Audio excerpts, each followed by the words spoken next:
Hey, good morning, Eastern Oregon, and welcome to this July 7th version of AM Live on EOA, your connection to Eastern Oregon. We're glad that you're here with us today. If you want to find our content, go to EOA.network. That takes you to a link tree where you can find the locations of our Facebook, our YouTube channel, our website, our Roku channel, our Instagram, all of those places where that stuff is distributed. And we appreciate you following our stuff and then also liking it. All of that stuff helps us to get the word out more. So this morning it's just Doddsy and I. How are you, man? Yeah, no guests today. Yeah. I'm good. Good. I'm kind of in recovery mode. 14-hour days, like 5 of them or 6 of them in a row, kick your butt. Yeah. Out in the sun. I wasn't in the studio last week. I was in Pendleton pretty much every day. I was in Pendleton every day last week. Yeah. Yeah, just recovering and getting ready for Shrine. That's the big thing that's coming up. USA lost last night. I know. I watched it. They were terrible, but that was kind of expected. Once they start playing the big dogs, the USA kind of doesn't hold. I mean, they had a better. It was exciting for America, and it hasn't been for a while. Yeah. You know what I mean? So it's. Have they? I mean, is this the first time they've ever been? No, they've in the been top to the 16? They were to the 16 in the last World Cup, Okay. but they just haven't had the excitement. They haven't played as well, but everybody predicted once they got to this round and started playing some of the more powerful world teams that they would be in trouble. They just played really bad yesterday too. So on top of playing a powerhouse like Belgium, Yeah. they played terrible. Their defense was out of sort. It wasn't pretty. No. Well, I mean, certainly, have they played? Is this the first time they've played playoff games or some of these games in the States like they have? No, the World Cup's been in the USA before. I don't remember when. It's been a while. They certainly. Well, but when you say are they playing? Are all of these games being played in the U.S.? I think they're pretty much all of them, or like in North America. Oh, I see. Okay. Yeah, it's like the Olympics. Right. Yeah. No, USA is the host country. Yes. Okay, so then it's different cities, and they just move Yes. around to different. Like Belgium plays on Friday in L.A. now. Got it. The game yesterday was in Seattle. Okay. It's like the Olympics. It's like Yeah. the Olympics of soccer, Well, basically. except that it's not all in one city. That's the thing. No, but it's in the U.S. Right. Yeah. No. Okay. Cool. And No, I'm pretty sure it's been here before. I just don't remember when. I'm not a huge. 11 U.S. cities Yeah. hosted. Well, this is the first. I mean, this is probably the first game that I've watched. I mean, I watched the end of it yesterday, so I'm just being here has greatly increased the exposure. Yeah. So there is games in Canada and Mexico too, even though USA is the host. Okay. There's games in Canada and Mexico as well. I'm just digging around looking. And let's see. They hosted it last in 1994. Mm-hmm. Have you seen where ranch dressing has had a big emergence? Have you heard any of that? Followed any of that social media stuff? I mean, ranch dressing. What do you mean? Well, so some of the foreigners that are here for the games to watch them, some of the fans are raving over ranch dressing. I mean, it's kind of it's been super popular in America for a long time. Right, but I think the point is that the whole rave is about international people are discovering ranch dressing. Like, what is this ranch? Americans put ranch on everything. Yeah, well, I think that, who's the company that makes ranch? Hidden Valley? Hidden Valley, yeah. I think that their stock just went up somehow. Even though their ranch isn't even that good. Well, but they're the originators, I think. I don't know. There's one at Costco that blows it out of the water, though, that is like a dilly. It's got dill in it.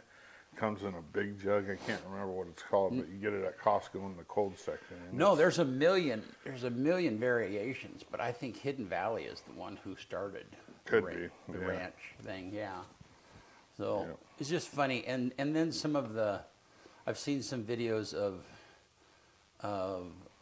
just, you know, people from outside the United States, they're here for the games and experiencing American culture for the first time in some way, and you know, enjoying that. So That ranch from Costco is called Jeff's. Jeff's Ranch. Yeah. Huh. Yeah. So the name comes from Hidden Valley Ranch. That is where it originated. Yeah. A dude ranch. The guy and his wife outside in the mountains of Santa Barbara. Well, His cooking was so bad that he needed to make his work crew meals more appetizing. So he whipped up a creamy, savory blend of buttermilk, mayonnaise, herbs, and put it on the food. huh? That's funny.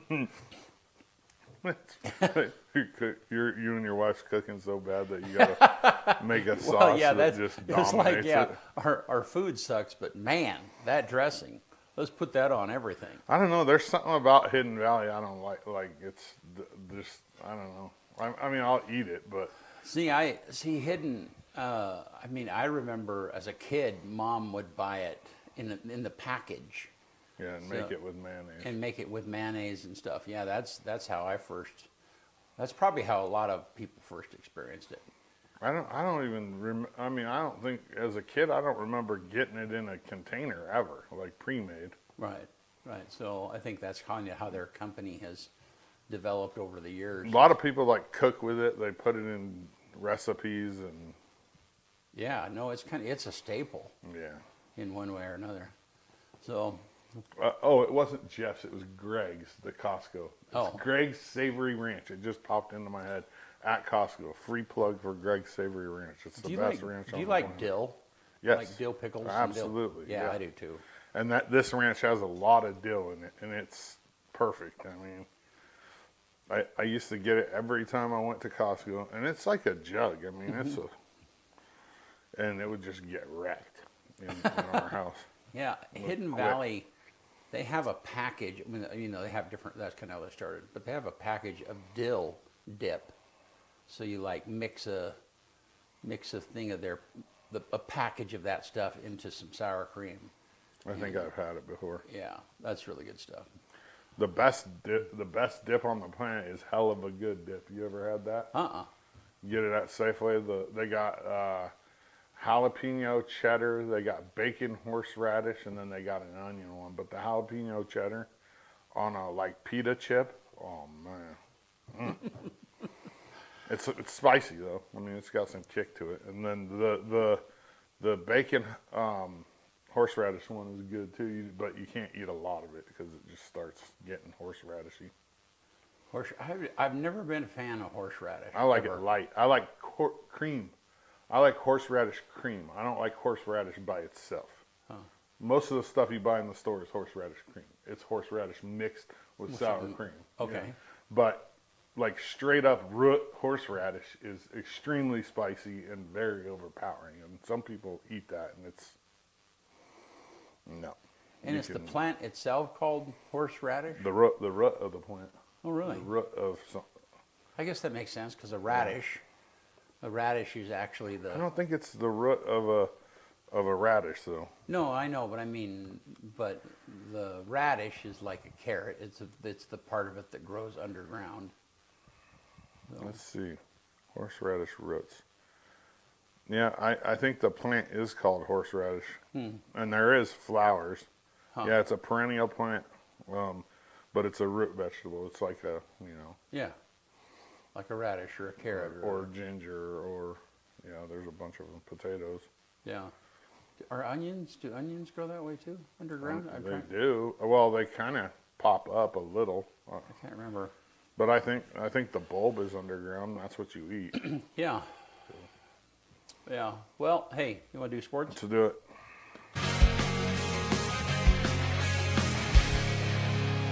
AM Sports Report brought to you by Hobby Habit. Imagine living in a place so wretched that it's not plagued by 1, 2, or even 3 monsters, but 7 of their horrifying friends. In this game, you'll come face to face with them all as you work together to rid the town of maniacal or misunderstood characters before it's too late. Horrified is a cooperative game where players battle the classic Universal movie monsters. Players win or lose together. Players win when all monsters are defeated, but will lose if the terror track reaches the skull space or the monster deck is empty when a card is needing to be drawn. Get it today at Hobby Habit in LeGrand, just for the fun of it.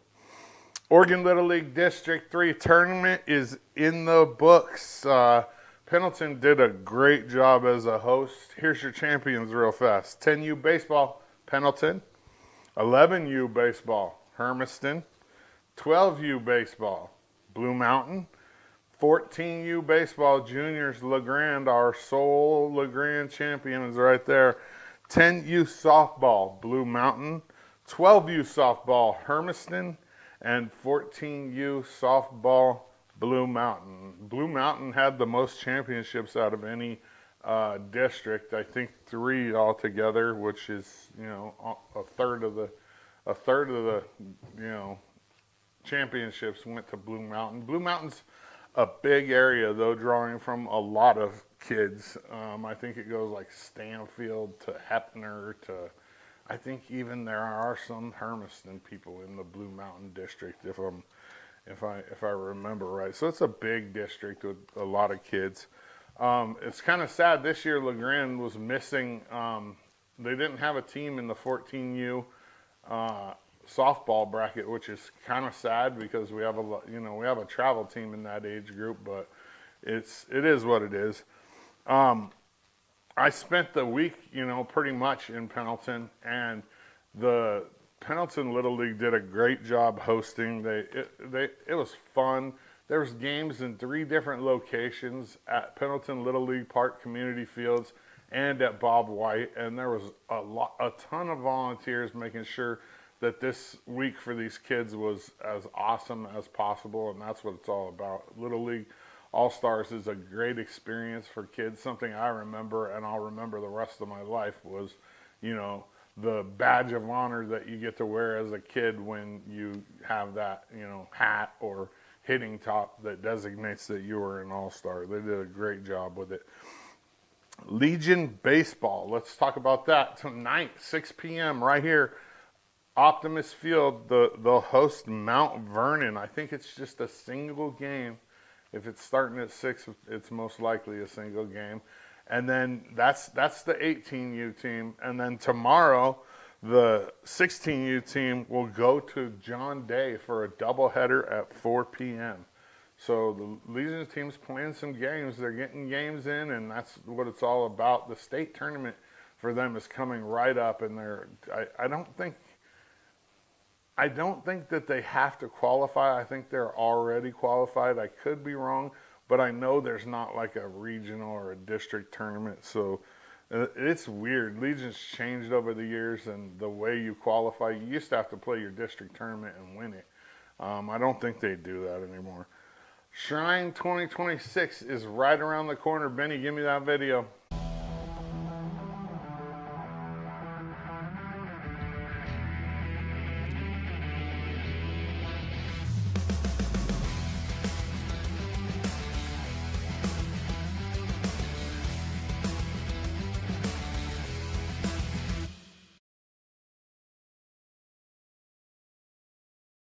The 74th Annual Shrine Game, July 25th. This will be our 6th year covering it, and it's exciting. You can still get an advertisement in, during the Shrine Game. Just email office@eoalive.tv, and you can either have a commercial played, you can have a read. We'll basically work with you if you're interested, if you own a business, or, if you want to advertise anything, really. Email office@eoalive.tv. July 25th, 2026. The ceremony starts at 6, which is, we'll go live right around then. Kickoff at 7. You can be there in Baker City, or you can watch it live right here on EOA Live Network. AM Sports Report brought to you by Hobby Habit, just for the fun of it. All right. Thanks, man. All right, let's take a look outside, Bennett. And it's supposed to get warm today, and it's dry, man. You can just tell there are fire. I haven't exactly know where, but there are fires around out there because it's kind of getting smoky. The mountains are getting smoky. Let's take a look at that graphic. 90, 95 today, 98, 97, 88, 87, 92, 94. So for the next several days, 6 days, it's going to be very warm, no moisture to speak of. So be sure and be careful and vigilant out there with the fire danger. Yeah, there's no fires too Locally close here, to us. yeah. I mean, there's a couple like little, like less than an acre, but Yeah. nothing huge. I mean, I think the smoke that we're seeing is coming from possibly one of those, but they're all like little hot spots and less than there's nothing like huge burning over here yet. Yeah. But there is smoke coming in from the northwest of the valley. Yeah. I don't know. I wonder if the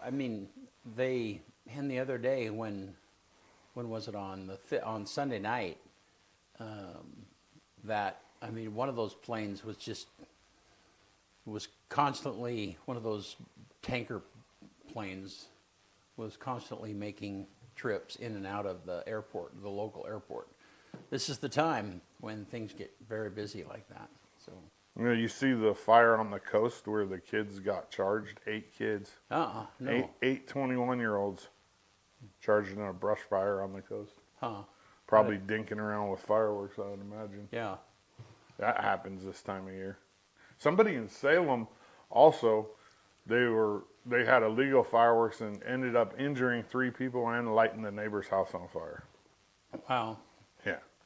Yeah, it's like every year somebody blows a finger off. It's like, when are you going to figure out that you're not supposed to hold them? They had the biggest mortar firework in Idaho. They lit off in Coeur d'Alene. They do that out over their lake, and it had its own little dock sitting out in the middle. 24-inch around, 2 feet around. Well, the Union County Sheriff and the police will put out, illegal fireworks. You can't, and then they'll let somebody just blow off a whole box of them right downtown on New Year's Eve. Yeah, you know what I mean? It's I know. We saw that happen a few years ago. Literally right in front of them. So I mean, they don't. You know what I mean? They kind of turn off. Well, I'll tell you what's interesting is we were at Wallowa Lake, and there were people all over the water that were blowing off illegal fireworks. Which, if you're going to do fireworks and they're going to go up in the air and come down, doing it over a lake is a good place to do it. Now, I think nobody cares about that. But yeah, it was very clear that as long as you were over the lake, the enforcement is going to be like, we're not dealing with that. Well, they showed a satellite image of LA from space. Yeah. And you could see all of the illegal fireworks, and I mean the whole map was lit up. It was, and that's dry. Yeah. That's like that. The chances of a wildfire there are like extremely high. Yeah. And people they don't care. They're just gonna blow off fireworks when it's. There was an incident in Portland over the weekend too, where a guy he built some kind of a box with cinder blocks or with concrete blocks, and put some kind of a firework in the middle of it and exploded it, and it pulverized the container with a block, and so all of these chunks of block became shrapnel that, it sent like 4 or 5 people to the hospital, and kind of bonkers. I think that was the Salem one, wasn't it? Was it?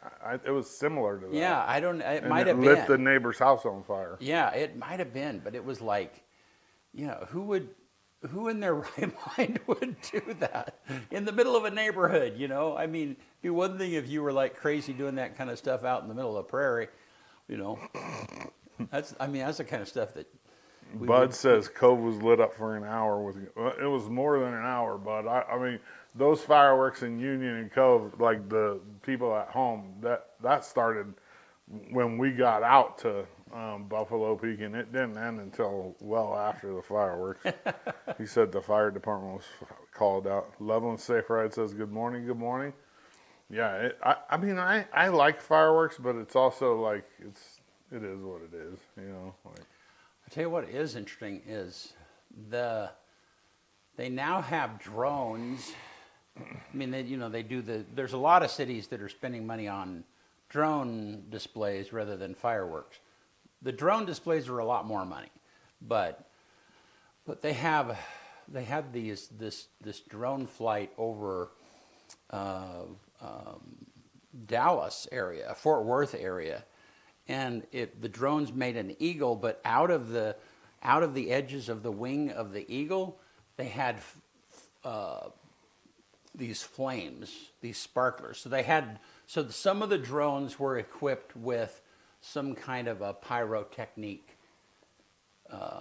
special effect. Looked really, really interesting and cool. Yeah. But anyhow, so I was out on the movie set last night. Bad day for Bigfoot, and that was super interesting. That was the second time that I've been out there, and they were doing a night scene. It was in this little. I mean, it was a shed that they were doing this scene in, and I'm not going to tell you what the scene was because I don't want to take it. But I did get some footage at some point. I'll kind of put that together. But it was really. I mean, just continues to be interesting. I think they have 2 more days of night shooting to do. But man, it was so. They have, on this particular movie set, and I think in a lot of movie sets, they have a thing called the Video Village, and the Video Village is like a pop-up. They have a since all of this stuff is outdoors, then they have a little pop-up, a little covering, and underneath that they have where the producers sit and the directors sit, and so on and so forth. Both the guys, Devin and what was his name? You remember his name, Benny? Devin and Zach, and they had been on the set a couple of times. And Zach he's the director, and just watching that whole thing come together, they have assistants to. I mean, so I think Zach probably has, he has an assistant director who is really doing most of the work, and then that assistant has an assistant. So there's all of these different levels of people. And I mean, there probably was, I don't know, I'll bet there were 30 people that were working. And it's just fascinating to watch that happen. So they would have, like if they were setting up a scene, then once the scene was set up, then they would shoot the scene and they were shooting 2 cameras. And so they would shoot the scene. And then as soon as they did 2 or 3 takes of that, then the actors would move out of the way, and you'd have a crew that would come in and move the props out of the way and move whatever. And of course, you shoot a movie out of order. So then all of the scenes that are taking place at the shack, even if they happen at different places in the movie, you shoot all of those so the cameras can just stay in one place. And so the cameras would basically stay in one place. They would come in and change the set and change the props and whatever, and then the actors would come in and they would shoot the next scene. And so it's kind of like the crew is kind of divided in 2 different things, which is super interesting. So you'd have, the people that were actually involved when the cameras were rolling, and then you have a whole group of people that are just waiting in the wings for when the camera stops rolling, and they come in and change stuff. And I mean, so since they had, at one point they have an axe and they have a gun, and so they have a weapons specialist, and that was out and would just handle the weapons. It had 2 different makeup artists, and this one particular scene that I saw yesterday required fake blood and some stuff, and so then they had a makeup artist who did the regular makeup, like if somebody was beat up or they just needed regular makeup, and then then they had a special effects makeup artist that would take care of the blood and the gore and the wounds and whatever. But I mean, it's a thing. I mean, there was one guy, and I think he was the main grip, and it was just like they got all set up, and all of a sudden he comes out with some boxes for the camera operators, because they were going to be, the camera was low enough to where they could be seated. And so, like, hey, do you want a box to sit on? And he brought boxes for both of the camera operators to just kind of sit on while they were operating the cameras. And then as soon as that was done, as soon as that scene was done, he comes and gets the boxes and puts them away. I mean, it's like this machine that happens. It was super interesting, you know. One other little tech thing, they have the actual, the camera operator, both of the operators, they're actually just pointing the camera. I mean, the camera movement and what happens, they're doing that. There's another guy on the remote control that has a remote control of that camera and all of the lenses and the lens, and he's the one that's adjusting the focus, the aperture, and all of that. And he's got a wheel that will focus that camera. So the camera operator itself is he's just framing the action like it needs to go. So anyhow, and Zach, the director, I mean, of course, they put all of this effort in ahead of time. When he's actually on set, he's the one, I mean, the assistant director is the one that's calling action and cut, and is that a good take, and all of that. And Zach, what he was doing was coaching the actors, you know, like, hey, can you give me a little of this, or you might do this, but I don't know. It was just really interesting. So cool. I'll share some of that footage at some point. So cool. Yeah. So, you have anything else you want to rap about? No. We do have the Crazy Days car show is coming up. I mean, and those are really two different events, but they happen at the same time. The Timber Cruisers Car Club. They were here last week. Arland was, and if you are interested in that car show, there's a way where you can plug into that. The easiest way to go is to the Timber Cruisers carclub.com, and there's still plenty of time for you to plug into that. And the cost, if you have a car, and you know, if you've ever been to any of these car clubs or any of these car shows, you're just, I mean, there are cars in various forms of projectness, you know. So you'll have, I mean, of course, you'll have amazing, beautiful cars, and then you'll also have cars that are, you know, they're halfway through the process of getting finished. They also have called rat rods. And a rat rod is just like, I don't know, you know, what was that movie with Mel Gibson years ago, and they shot it in Australia, and they're trying to. No idea. They have all of these villains that's trying to kill, you know. Anyhow, the point is you have these vehicles that people just throw stuff together, and I think that's what they call a rat rod. They'll have an old pickup, and it will, you know. Anyhow, but point is, there's just lots of opportunity for people to be involved in the car show. And then the actual Crazy Days events happens Friday and Saturday. And I think is that next weekend? Anyhow. Two weekends. 2 weekends from now? I think. Shrine is 2 weekends from this coming weekend, right? I think it is. Yeah. Yeah. So it's next weekend is the car show and Crazy Days. So be sure and take that in. It's always a lot of fun. So, well, anything else, man? That's all I got. All right. Why don't you get us out of here?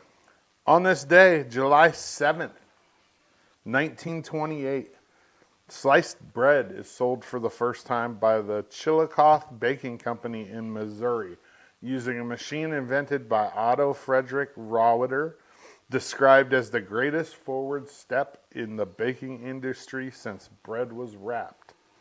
1936, on this day, RCA broadcast the first real TV program, a variety show with dancing, a film on locomotives, a Bonwit Teller fashion show, and a monologue from Tobacco Road. 1981, on this day, Sandra Day O'Connor is nominated to the U.S. Supreme Court by President Ronald Reagan, becoming the first female Supreme Court justice. 2023, on this day, the world's first robot-human press conference takes place in Geneva, Switzerland, with reporters asking, "Will you rebel against humans?" Number one movie on this day in America 20 years ago, Pirates of the Caribbean, Dead Man's Chest. And sticking with the pirate theme, the quote of the day comes from Walt Disney. "There's more treasure in books than in all the pirates' loot on Treasure Island." One more time. There's more treasure in books than in all the pirates' loot on Treasure Island. Cool. Good stuff, man. That's it. All right. What's that saying? It's like sliced bread. There's nothing simpler than What a great invention that was. So, Yeah. all right. Hey, thank you for being with us today, and we'll see you soon.